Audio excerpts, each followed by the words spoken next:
Welcome, everyone. Today, I'm super excited to introduce Heather McFall.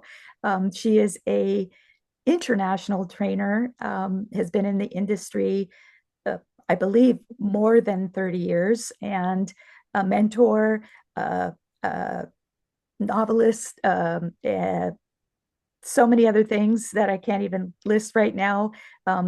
Proud to introduce her, uh, a member of the MHS, and here's Heather McFall. What the question I'd like to ask Heather today is, what has been your experience for practitioners that might be listening, working with the MHS style of teaching that we have taken from over 40 years from Scott McFall, our trainer mentor? What would you like to tell practitioners about the benefits of being with MHS and your outcomes that you have seen? And perhaps after that, talk about the ethics, the ethical standpoint from a hypnotist standpoint, working with what we do. Thank you, Carmela.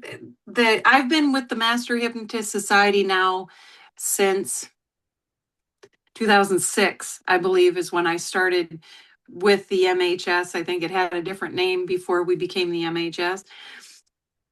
And the unique selling proposition, the thing that holds us separate from everybody else, the truth is there are so many books rewriting neurolinguistic programming. There are really only 12 books on hypnosis, and they've just been rewritten thousands of times. And like a lot of people, they can have a library full of self-help books, but applying what you read is the only way that it changes you. I've met plenty of people who have read every self-help book in ever written, but they keep still doing the same strategy. So with the Master Hypnotist Society, the training isn't just a talking head and intellectualizing the information and then giving you a piece of paper that says you read it, responded, and played with it. We actually help you to change your life with it. So you've applied everything to yourself before you're applying it to a client in front of you. When you have been through the woods, it is a lot easier to tell somebody how to make it through the woods. So we've got this body that responds to hormones. Like progesterone makes us paranoid, and testosterone makes us angry and amorous, and estrogen makes us feel vulnerable and weak. And then we've got blood sugar that can make us irritable or self-loathing. Even pain can make you short-tempered or frustrated, even narrow-focused. There are so many things that happen with the physical body that affect our mood. And then we have this soul, our self-esteem, and that affects our behavior by what we're proving about ourselves. Are we smart enough? Do we fit in? Are we safe enough? Are we unique and special enough? Like all of the ways that we protect ourselves that way. Plus, where do I rank among other people? Do I fit in?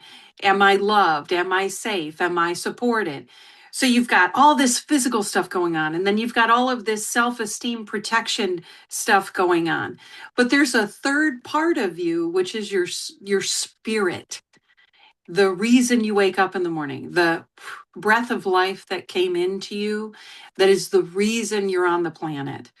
And in the Master Hypnotist Society, what we're doing is holding each other accountable so that we can discern the difference between just physical reactions with our body, compulsions and chemistry, and then what we're defending or protecting based on childhood trauma or just things we learn.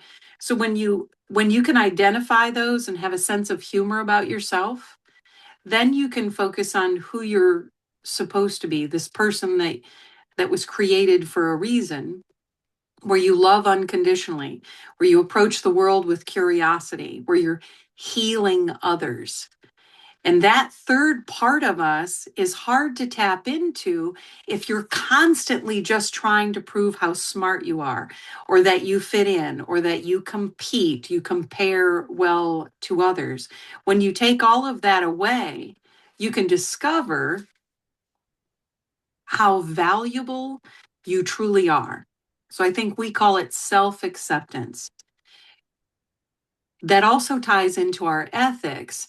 So if you're helping somebody to be self-accepting, if you've done it yourself so that you're teaching other people with genuine, loving curiosity in hopes that they will do the very best for themselves and the people around them, so that you're not reacting or responding to their behavior or what they've said, but you're actually seeing their strategies.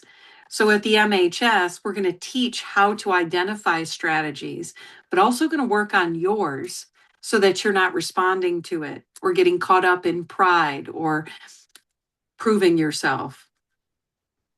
So that's it. And it is extreme work. I wouldn't call it hard work. It is extreme work.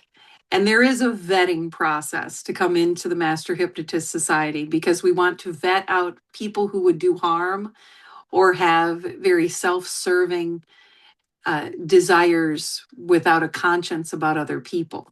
But it's real work and it's real live training with people. It's not just reading a book or going through AI or following a sequence of events to get a grade at the end. You're actually held accountable and you are changed at the end. Thank you, Heather. That was an awesome description. I know how passionate you are about our work, how lovingly protective you are of our industry, of your colleagues, of your students, of your um, anybody that crosses you knows that you come from the heart and are very passionate. And I so respect and admire that. So anyone listening to this today that has any questions that would like to ask Heather, how can they reach you? Well, I own Lake Hypnosis, so you can just go to lakehypnosis.com or heathermcfall.com, or you can just call me 352-223-9444. Thank you, Carmela. You're very welcome.